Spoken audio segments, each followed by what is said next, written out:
Now, how in the world do you expect us to get down in there? Well, easy. Is this one you can walk through, or do you have to crawl through it? Oh, walk. Once you get down in there.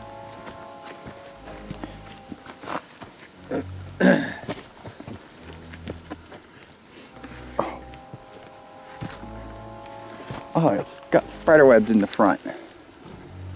You stick. There we go. Sorry, people, I do not like spider webs.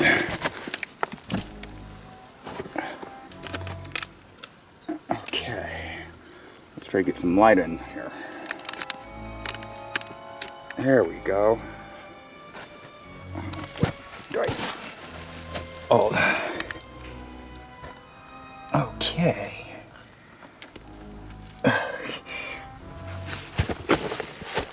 trying to get down in here without sliding down this ridge, and that's almost impossible to do. Yeah. Well, if you can grab that,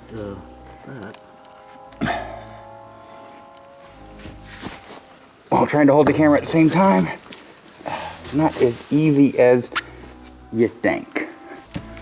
Oh, goodness. Well, it does open up down in here. So I'm kind of sliding down while sitting on my feet, people. So this is a fun little adventure. I know y'all probably can't see things very well yet, but I gotta get down in here before I can pull out my bigger flashlight.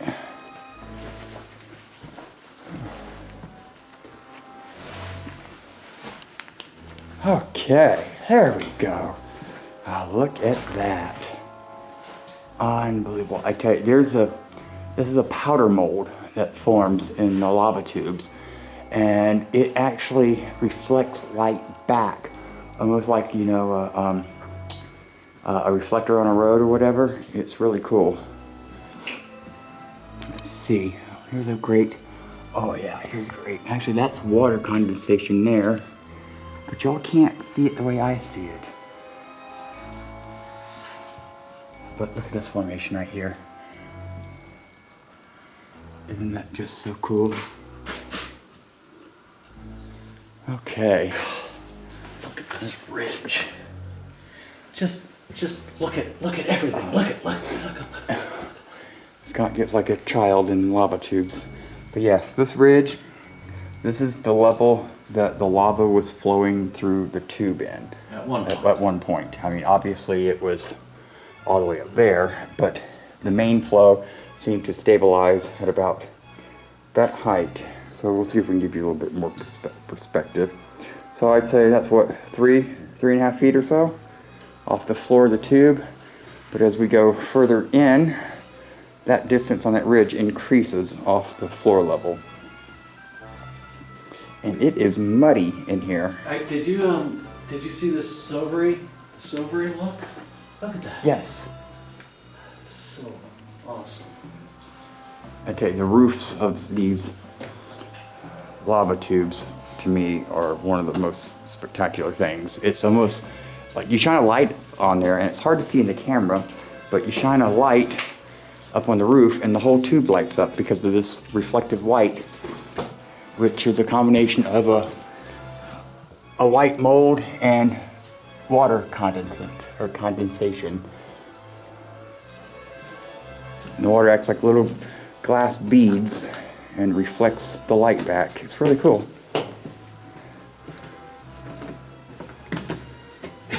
Part of a railing right there. Yeah, the ceiling gets a little low right through here. But, oh, look at these lava drips. Just spectacular. Wow, and it's so quiet in here I can actually hear the camera running.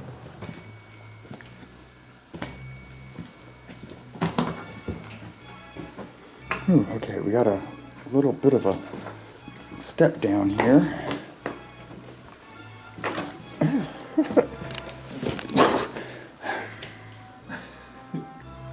You almost pushed me down. Scott's trying to be helpful, and he grabbed hold of the back of my collar, and when he grabbed me, the force of him grabbing me pushed me forward, and I almost went down. But that's okay. It would only hurt a lot. Look at the roots coming through the ceiling.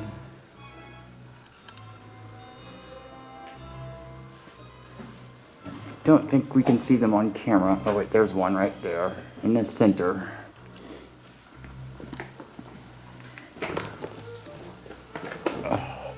Filming lava tubes are very difficult because not only do I have to watch where the camera's pointing, I have to also watch where my feet are going. Oh, look at this. Oh, this is so cool. It looks like Disney World. It almost looks like a water theme park where they've smoothed the fake rock to create a slide. And it...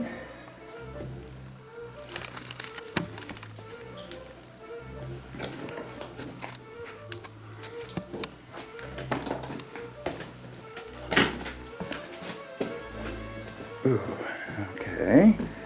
Getting a little bit more dicey, footwork wise, so pardon for the camera pointing down at the ground, everybody, but I want you to kind of see what I'm having to walk over to get down in here. It's not too bad. I've been in worse. Whew. Oh, goodness.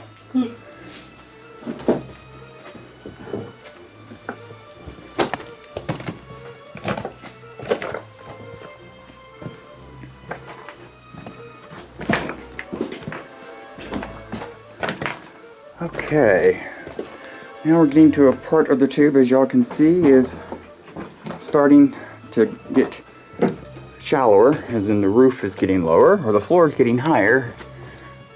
So have you been this far back, Scott? Nope, I came around right about here. Well, we're going to go in a little bit further and see just how low it goes. And I'm bent over halfway, oh, more than halfway now. Well, it's only like 3 feet. In some spots 3 feet, maybe 4. Oh. Okay, we're definitely gonna go the rest of the way through if we can get there without having to sit on the bottom because it's wet. But it opens up pretty wide. Oh. I'm coming. Okay, this is a little difficult part, so we may lose a little bit of lighting here, buddy, but I've got to use my hand to stabilize myself. Oh, yeah. Definitely worth the crawl through. Oh, cool. This is all new to me now. Okay. Whew. Just kind of give you an idea. That's Scott back there, crawling in on his hands and knees. And the ground is quite rough. Oh, very rough. So, whew. But actually, I think it opens up larger here than it does back in the beginning. Oh, to be young again. It would make explorations like this easier, that's for sure. And we're just waiting on Scott to catch up. And of course, these big rocks right here, these are actually from the ceiling. That's the problem with lava tubes, is they do cave in on themselves. This is the process that creates a skylight. Usually though, we'll see the skylights in active tubes, but they do form in old tubes too. And it looks like some of this rock falling may be new. As you see, we've got a nice big crack right there. So that section of rock is probably going to fall out sometime soon. Next little tremor perhaps. So we will avoid that side. Also, here's another big pile that's come out of the ceiling right here. Oh, look at that. Ooh, that's a lava bubble is what that was. Oh. Yes, it's not a hole or tube that goes anywhere else, but a skin formed on the lava in the tube. Apparently. It actually goes, there's a tunnel that goes. Oh, is there a little tunnel? So yeah, so that was an air bubble trapped in the tube when the lava came up to the surface probably. Well, the surface of the tube. Wow, this is, look at how steep it goes down. Oh yeah. Oh. So this is why spelunking in some lava tubes can be dangerous, is because of falling rocks collapsing on the roof. Like here's another spot, as you can see. Yeah, that looks. Yeah, that's just a matter of the right vibration probably. And it would be this whole section in here that would cave out. Oh, look. Yeah, we're getting there. I think we may be approaching the end of the tube. I don't know, it's hard to tell. It either goes around a bend and keeps going, or we're at the end, but this area does look like it's more unstable than the top side. Oh, look, it has a two-story. It's a two-story. Huh. I don't know if y'all can see that or not, but it's... Are these flashlights adjustable? You have to turn the top, the front, yeah. If you turn, they focus. And I can't turn it with one hand. Oh, there we go. Nope, I can't turn it with one hand, so we'll just get closer.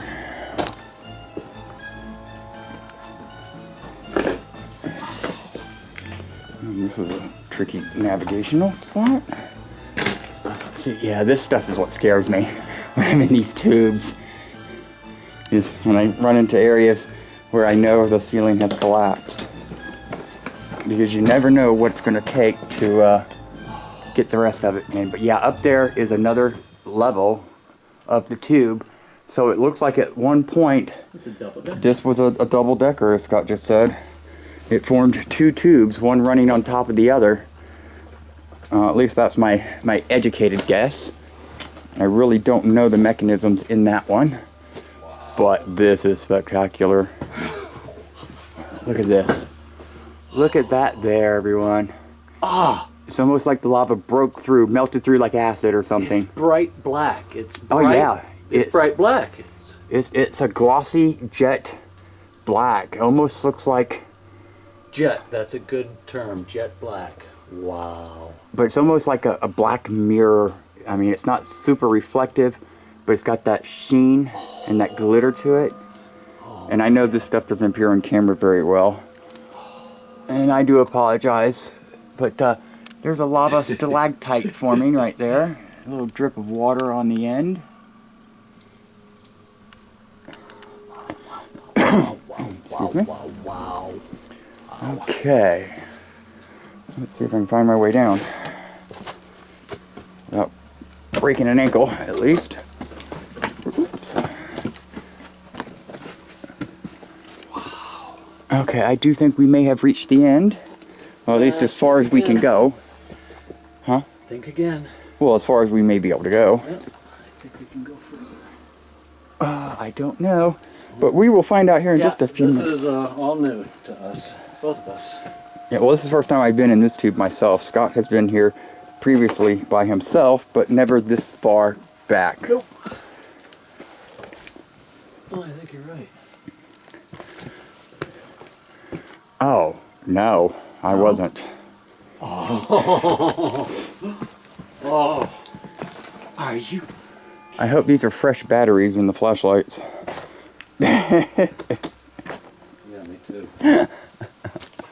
Okay, now this is something I haven't even seen. This apparently is the second level. Oh yeah, look behind. I will get there. Oh. This is apparently the second level of the lava tube, so what may have happened is one tube formed and then it broke out underneath and all the lava fell, but that slope you're seeing there, that brown slope, that's solidified lava where it come pouring in, I do believe. Or it could be mud from pouring in from a skylight, but nonetheless, let's turn around and look behind us. Look at that. So this was definitely a 2-layer tube at one point in its formation, and I can only logically assume that the upper tube gave way and broke into the lower tube. No, we're standing in the lower tube, but our heads are in the floor of the upper tube. This is head level right here where the camera is. Oh, so I think this rubble that we're standing on is the floor, yeah, and some of the ceiling. Yeah. Yeah. Oh my goodness. So basically, this is a giant skylight in the bottom tube opening up to the upper tube. Well said. Wow. Okay. Well, we can't go up there. As you see, there's no way out. So when you can't go up, you go down. But there's a lot of loose rock here. So very carefully, we're going to make our way down.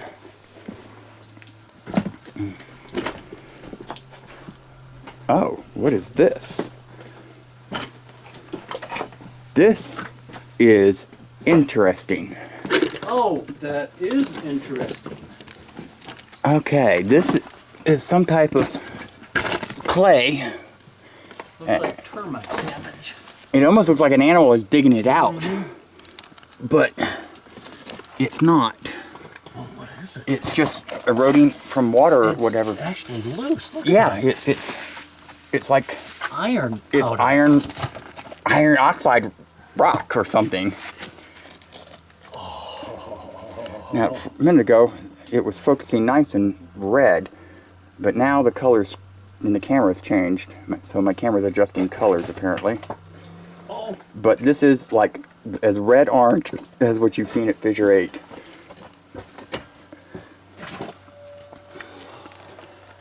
Okay, so let's move on. So I don't. Ooh, lava sickles. Okay, let's move on. Gotta watch. I'm under a little ledge there. I don't want to bump my head. Okay, I need to go out this way, or should I say, go around this way? Oh, look at this rock down here. It's almost like black coral. That is so cool. That almost looks like condensates that's over time precipitated out of the lava. Oh, head! Yeah, just banged my head. You know what's funny? I heard it in the camera. Oh. So I know it was my head that made the sound. Oh, yeah, look at this. Oh, kind of fin of lava right there. It just, the formations in these tubes are absolutely spectacular and mesmerizing. Okay. Not quite clear, almost. There, now you are. Height? Yep. Oh. Goodness. Oh. Okay, hold on, I'll show you everybody. Just gotta go down to come up and go around to get to some places. Are we ever gonna get out of here? Okay. Wow. This, I think, would probably be part of the second tube that was above us. This may be one of the areas where it broke through and lava drained down into this bottom tube. It's hard to tell by the rock formations, simply because a lot of them have been broken off and collapsed, so you can't quite see the flow. But we got, looks like the same soil or crumbled rock material, the red material, that was down at the other site seems to be flowing down here. So there must be an opening to the surface allowing water and soil to wash down into it. And as you see here, we got some roots. That's one common feature you will find in the lava tubes. All the trees and stuff above send roots down here trying to collect water, and it is moist and wet down here. As you can see, some of the shininess on the rocks are just that, water. Like, for example, Nice little pool of water right there, held in a nice little lava cup. I wonder if it would be drinkable. I would not. It's probably laced with heavy metals from the lava. Get that or filtered perfectly. Depends. See, now this is actually starting to look a little like the one in McKenzie. There's that shelf again.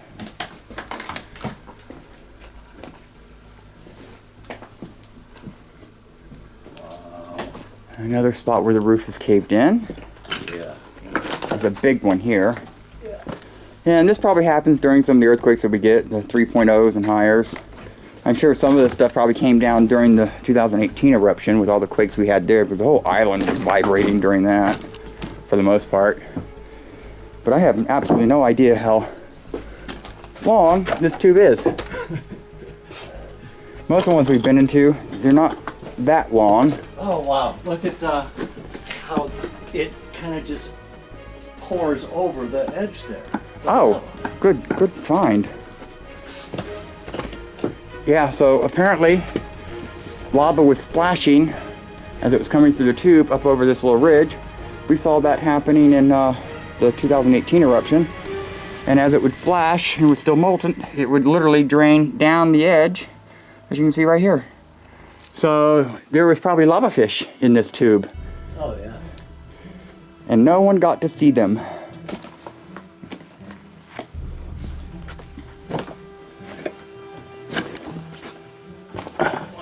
I think we have reached the end. I think you might be right.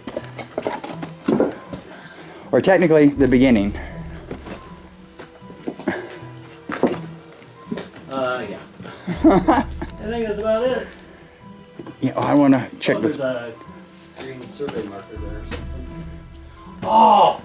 Look, is that a root or a long lava sickle? Where my light is focused? Root. Oh.